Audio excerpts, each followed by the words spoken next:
और मीडिया से भी कि आप असली और नकली किन्नर को कैसे पहचानेंगे, कौन है असली किन्नर और कौन है नकली किन्नर। क्या सारे असली किन्नर सिर्फ डेरों में ही रहते हैं या कुछ असली किन्नर डेरों से बाहर भी रहते हैं? तो देहरादून की जनता के लिए ये जानना बहुत जरूरी है कि कुछ किन्नर ऐसे भी हैं जो डेरा कल्चर से बाहर रहते हैं, कुछ किराए पे कमरे लेके रहते हैं, कुछ अपना रोजगार कर रहे हैं या कुछ इंडिविजुअली बधाई मांगने का भी काम करते हैं। हर कोई नहीं चाहता प्रथाओं में रहना। प्रथाओं की आड़ में, किन्नर प्रथा की आड़ में यहाँ पे इतना अपराध चल रहा है देहरादून में, जिसको हम शासन प्रशासन से अवगत भी करवा चुके हैं और इसके लिए हमारा हाईकोर्ट नैनीताल तक हम लोग पहुंच चुके हैं। ये लड़ाई हमारी नैनीताल हाईकोर्ट तक पहुंच चुकी है। अभी कुछ दिन पहले यहाँ पे हमारे किन्नर ट्रांसजेंडर समुदाय के कुछ लोगों ने प्रेस कॉन्फ्रेंस की और उनमें से एक विग लगा के जो बैठे हुए थे यहाँ पे, रूबी हांडा जो अपना नाम बता रहे थे और जिनका नाम कुलविंदर रंधावा है, जो कि खुद 2 बच्चों के पिता हैं और यमुनानगर से बिलोंग करते हैं, तो वो खुद ट्रांसजेंडर है या नहीं है। अब मैं तो उनको नकली नहीं कहूंगी, वो उनकी मर्जी है, वो विग लगा के बैठे हैं, सूट पहन के बैठे हैं। और आप हमें देखिए, और अगर असली और नकली की बात आती है तो हम तो कहते हैं मेडिकल जांच कराइए, मेडिकल जांच कराइए, पता लगाइए कौन असली है कौन नकली है। तो ये असली और नकली का कंसेप्ट दिमाग से निकालना होगा। डेरों से जो बाहर किन्नर रह रहे हैं वो भी असली ही होते हैं, मगर क्या है, वो उन परंपराओं में नहीं रहना चाहते।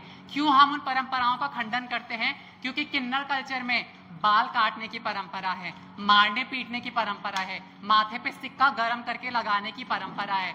ऐसी कौन सी प्रथा है जो अपने ट्रांसजेंडर बच्चों को, ट्रांसजेंडर भाई बहनों को इतनी बर्बरता से मारने पीटने के लिए एक कानून बनाए हैं? अभी कुछ दिन पहले अप्रैल में निशा चौहान को किडनैप करके इसके बाल काट दिए। वो लोग कहते हैं कि ये लोग अपने आप को खुद मारते पीटते हैं। अब सीसीटीवी कैमरा तो झूठ नहीं बोलेगा, जिसमें आप अगवा करके ले जा रहे हैं, मार रहे पीट रहे हैं, इतनी बुरी हालत कर दे रहे हैं आप कि देख नहीं रहे हैं। और आप बन के बैठे हैं कि हम लोग 21 लाख का चंदा देते हैं, 11 लाख का चंदा देते हैं। मेरा ये पूछना है कि इतना पैसा आप लोगों के पास आता कहाँ से है?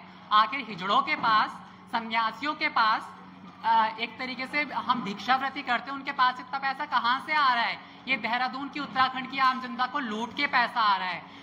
जो सरकार है, जो शासन प्रशासन है, वो कोई हिजड़ों के चंदे से नहीं चलता है। जो यहाँ बैठ के रजनी रावत कह रही थी कि किसी थर्ड जेंडर ने, ट्रांसजेंडर ने दान नहीं किया था, तो वो भी खुद भी थर्ड जेंडर है, खुद भी ट्रांसजेंडर है, और उन्होंने दान कहाँ से किया? क्या वो जो जहाँ से वो मूल रूप से जो नेपाल से बिलोंग करती है, क्या वो सारी संपत्ति 11 लाख 21 लाख की जो चेक दे रहे हैं, क्या वो नेपाल से लेके आए थे? ये देहरादून की जनता से ही कमाया हुआ पैसा है। और अगर आप करोड़ों में से, अरबों में से, खरबों से कुछ लाख दान कर दोगे तो कोई बुरा नहीं हो जाएगा। एसपी सिटी के यहाँ, प्रमोद सर के यहाँ इतनी एप्लीकेशन का भंडार भरा हुआ है जिसमें अवैध वसूली की कंप्लेन है जनता की, देहरादून की जनता की अवैध वसूली की कंप्लेन है। हम वहां पे गए, रजनी रावत को भी बुलाया गया, रजनी रावत उस मीटिंग में नहीं आई। हमने एसपी सिटी सर को कहा, सर आपके पास जितनी भी कंप्लेंट आई हैं आप इन जजमानों के घर हमें लेके चलो, अगर हम में से कोई एक भी निकल जाए तो हमारे खिलाफ कार्रवाई करो। सर ने कहा कि अगर कोई भी पब्लिक कंप्लेन आएगी मैं एक्सटॉर्शन की धारा लगाऊंगा। अभी देखा जा रहा है लोग डरते हैं, बद्दुआओं से डरते हैं। अभी कुछ लोग, ये जो बिंदु जी बैठी हैं, ये खुद किन्नर डेरा चलाती हैं, इनके डेरे पे कब्जा करने की कोशिश की है। बाद में अपनी प्रताड़नाएं आपको बताएंगे कि किस तरीके से रजनी रावत गैंग ने प्रताड़ित किया था। तो इनके जहाँ पे मांगने खाने का कार्य करती थी, वहां पे इस तरीके से रजनी रावत गैंग के लोग बदतमीजी कर रहे हैं कि लोग ब्याज पे पैसा देके बधाइयां दे रहे हैं और वो पुलिस कंप्लेन नहीं करते हैं। पुलिस जाती है कि आपको कंप्लेन करनी है कि नहीं, हमें नहीं करनी। क्यों नहीं करनी? क्योंकि जनता भोली भाली है, जनता बद्दुआओं से डरती है। आर्टिकल 14 में साफ लिखा है, NALSA versus Supreme Court of India का जजमेंट है कि हिजड़ा और ट्रांसजेंडर्स को बराबर का access to justice in all public and private, जो भी हमारे डिपार्टमेंट है, टॉयलेट्स है, हॉस्टल्स है, सभी चीज में उनको है जो बराबर का प्रावधान दिया जाएगा, बराबर के हक दिए जाएंगे। लेकिन हक लेने वाले कहाँ हैं? हक लेने वाले तो असली नकली कर रहे हैं, हक लेने वाले डिफ्रेंशिएट कर रहे हैं। हक लेने वाले कह रहे हैं कि हम डेरे में रहते हैं, हम बधाई मांगते हैं, हम असली हैं। ये बाहर रह के बधाई मांगते हैं, ये बाहर रह के अपना रोजगार करते हैं, तो ये लोग नकली है। तो ये असली और नकली का कंसेप्ट सभी को अपने दिमाग से निकालना होगा। मेरा संविधान सबसे सर्वोपरि है। रजनी रावत कहती है कि वो पूरे उत्तराखंड की, पूरे देहरादून की गद्दी नशीन है। आखिर किसने उसको गद्दी नशीन बनाया?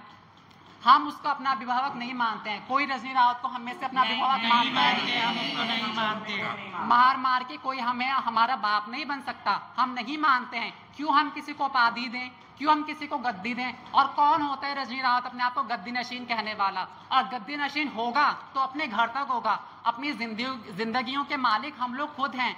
हमारा संविधान सबसे सर्वोपरि है, हमारे फंडामेंटल राइट सबसे सर्वोपरि हैं, इससे ऊपर कुछ भी नहीं है। और आज मैं इसके ऊपर हाथ रख के कहती हूँ कि जितने भी हम देहरादून के लोकल किन्नर बच्चे हैं, लोकल ट्रांसजेंडर बच्चे हैं, हम अपना शहर छोड़ के, अपना राज्य छोड़ के किसी के डर से कहीं नहीं जाएंगे। अब हम हाई कोर्ट तक पहुंच चुके हैं और हाई कोर्ट के बाद अगर हमें सुप्रीम कोर्ट का भी दरवाजा खटखटाना पड़े तो भी हम खटखटाएंगे। क्यों खटखटाएंगे? क्योंकि ये लोग कहते हैं, रजनी रावत गैंग कह रही है कि हम लोग इनकी छवि खराब कर रहे हैं, लेकिन अवैध वसूली करके, बदतमीजियां करके, जजमानों को डरा के, धमका के, नंगे होके बददुआएं देने के डर से ये लोग हमारी छवि खराब कर रहे हैं। मेरे जैसे जो बच्चे पढ़ रहे हैं, हमारी छवि पे भी फर्क पड़ता है, तो ये लोग हमारी छवि खराब कर रहे हैं। दूसरा, ये शहर का माहौल खराब कर रहे हैं। दूसरे किन्नरों के डेरों पे कब्जे करना, दूसरों के घरों पे कब्जे करना, बच्चों को किडनैप करके मारना पीटना, गुट बना के और लोगों को मारना पीटना, बच्चों को मारना पीटना, प्रशासन को गुमराह करना, शासन को गुमराह करना, ये असली है, ये नकली है, सिर्फ हमें ही बधाई दी जाए। आपको बधाई भी लेनी है, आपको सोने चांदी की प्लेट में खाना भी खाना है, और आप सन्यासी भी बनते हो कि हम लोग हिजड़े हैं। हम रजनी रावत को अपना अभिभावक नहीं मानते हैं और जो ये गुंडागर्दी चल रही है इसके खिलाफ हम हाई कोर्ट तक पहुंच चुके हैं और जरूरत पड़ी तो हम सुप्रीम कोर्ट तक जाएंगे।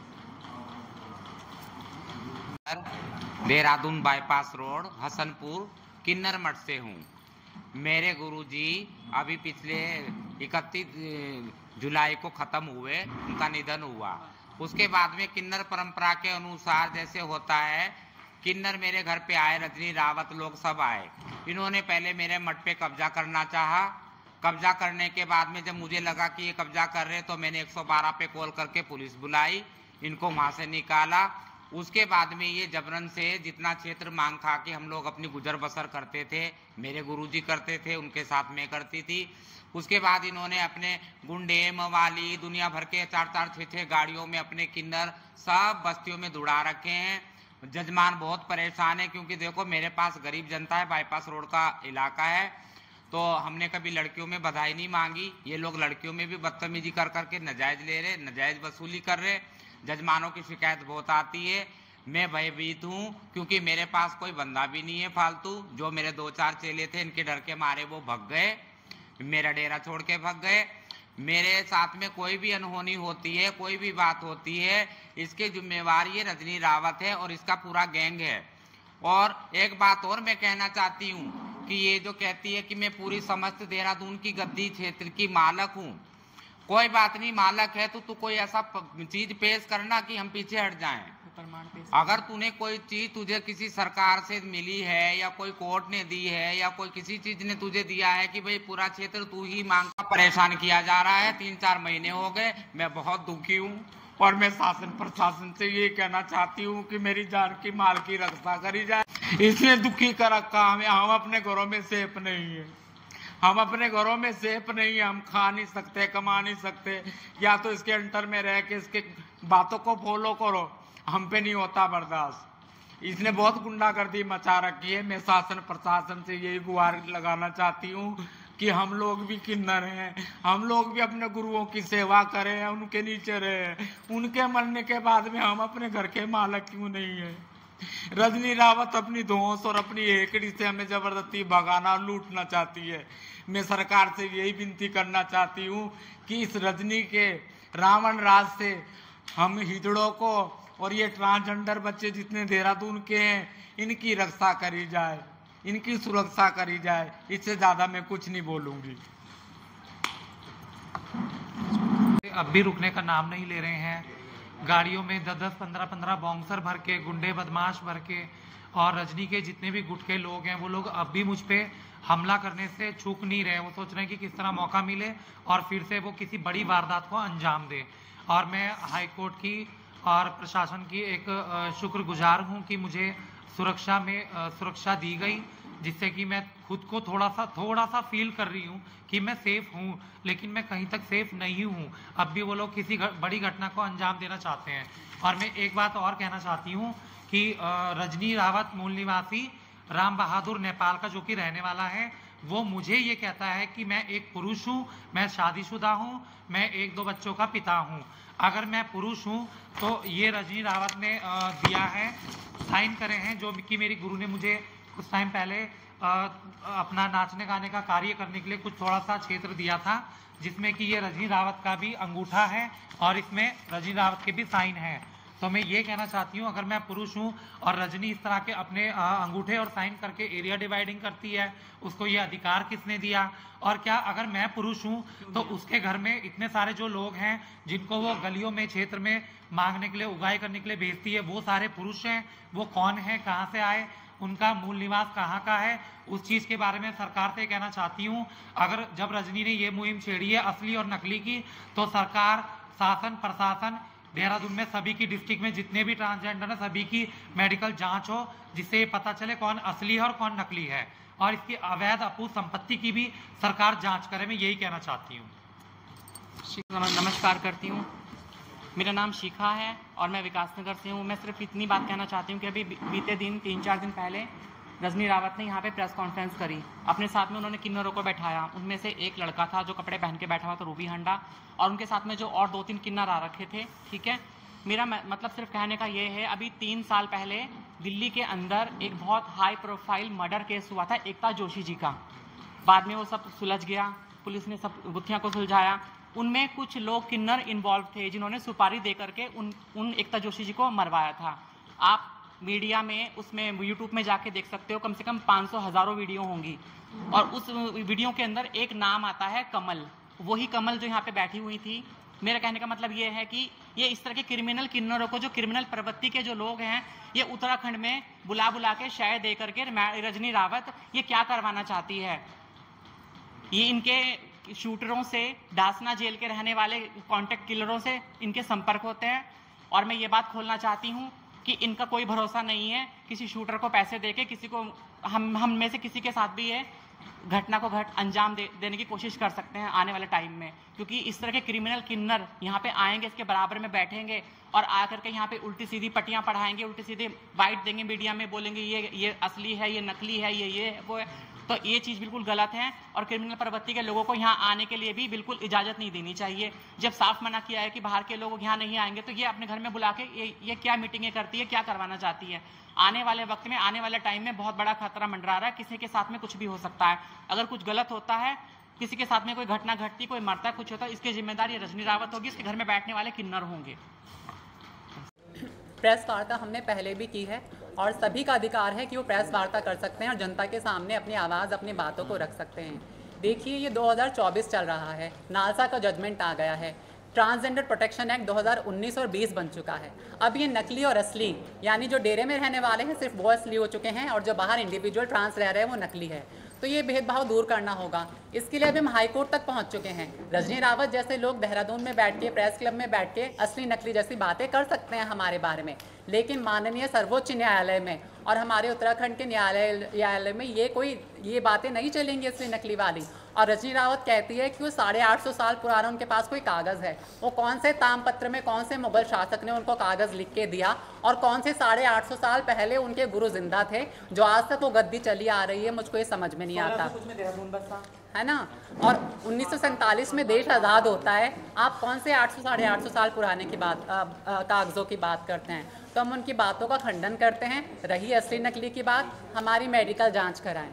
मेडिकल जांच से पुष्टि हो जाएगी कौन असली है कौन नकली है। वैसे भी जो एक्ट बना है, transgender protection act 2019, rule 20, constitution सर्वोपरि है। आर्टिकल 14 में हिजड़ों को, ट्रांसजेंडरों को बहुत से राइट्स दिए गए हैं, लेकिन हिजड़ा लोग खुद अपनी छवि खराब कर रहे हैं। क्यों कर रहे हैं? आपस में लड़के, आपस में नंगे होके, अवैध वसूली करके। और कुछ रूबी हांडा जो कुलवंत रंधावा जैसे 2 बच्चों के बाप जो यहाँ पे विग लगा के सूट पहन के बैठते हैं और अपने आप को पता नहीं ट्रांसजेंडर बोल रहे हैं, क्या बोल रहे हैं। मैं फिर भी उनको आदमी नहीं बोलूँगी। वो खुद 2 बच्चों के पिता हैं। रजनी रावत के डेरे में कितने ऐसे लोग रहते हैं, कितने ऐसे किन्नर बने हुए हैं जिनके बच्चे हैं, जब वो पुरुष थे उनके बच्चे हैं, पोता पोती वाले हैं, अपने बच्चों की शादियां कर रहे हैं। कहाँ से? देहरादून की जनता को लूट लूट के, यहाँ से कमा के। हम तो खुला बोल रहे हैं और इन चीज़ों पे जांच हो। अगर हमारी एक भी बात में झूठ है तो इन चीज़ों पे जांच हो, और अगर हम झूठ बोल रहे हैं तो हमारे ऊपर कार्रवाई हो। आप देखिए, भारत सरकार के अनुसार ministry of social defence and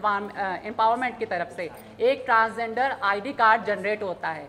मेरे 22 ट्रांसजेंडर इसी ID कार्ड से सोशल वेलफेयर डिपार्टमेंट में रजिस्टर्ड हैं, 22 ट्रांसजेंडर। लेकिन रजनी रावत गिरोह का एक भी किन्नर वहाँ पे रजिस्टर क्यों नहीं है? ये लोग कहाँ से आए हैं? ये लोग क्यों अपने आप को यहाँ पर यहाँ पे जो है रजिस्टर नहीं कर रहे हैं डिस्ट्रिक्ट मजिस्ट्रेट ऑफिस में या सोशल वेलफेयर ऑफिस में? आखिर क्या ऐसी कमियां हैं, क्या ऐसा काला घोटाला है? और अपने आप को नेता बनती है रजनी रावत। ऐसे नेता सत्ता में आएंगे तो क्या भविष्य होगा देश का? अपने आप को मैडम कहने वाले कौन सी क्लास पास है वो? बिल्कुल, ये दोनों बातें सर इंटर रिलेटेड है। साम्राज्य के पीछे असली नकली छुपा है। अगर ये असली नकली का खेल नहीं रचेंगे तो इनका साम्राज्य कैसे बचेगा? क्योंकि अब लोग खड़े हो चुके हैं। I have right to work. मैं कश्मीर से लेके कन्याकुमारी काम करने के लिए कहीं भी जा सकती हूँ, मुझे कोई नहीं रोक सकता। बिंदु गुरु जिस अपने क्षेत्र में रहती है वो अपने देहरादून में कहीं भी मांगने खाने का कार्य कर सकती हैं। मैं कर सकती हूँ, ये कर सकती है। कार्य करने का अधिकार हमारा संवैधानिक और मौलिक अधिकार है, उसको कोई नहीं रोक सकता। मैं बार बार कह रही हूँ, संविधान यानी कॉन्स्टिट्यूशन सर्वोपरि है। तो ये जो एक गद्दी की लड़ाई है, ये इनको पैसे की, सिर्फ पैसे का ही लालच है। तो ये कहीं ना कहीं इंटर रिलेटेड है, असली नकली। और जो ये इन्होंने पूरा एक अपनी मुहिम चलाई हुई है पीछे, जो पूरा पैसा वाला, पावर वाला, पोजीशन वाला कि मैं ही दादा हूँ, उस चीज़ को खतरा है। क्योंकि अब हम लोग खड़े हो चुके हैं, और खड़े हो चुके हैं तो हम लोग अपना शहर, अपना राज्य नहीं छोड़ेंगे। जी देखिए, उगाई होती है एक्सटॉर्शन, जो ज़बरदस्ती किसी का दिल दुखा के ली जाती है। और बधाई होती है वो 21 रुपये की भी होती है, 1 रुपये की भी होती है, 21,000 की भी होती है। वो देने वाले की श्रद्धा है, देने वाले की श्रद्धा होनी चाहिए। रजनी रावत यहाँ पे बैठ के कह रहे थे कि मैं जितना कहूँगी मेरे चेले उतना ही लेंगे। तो आपके पास करोड़ों अरबों की संपत्ति कहाँ से आई है? और अगर आपके पास नहीं है तो अपने बहन भाइयों के अकाउंट चेक कराओ।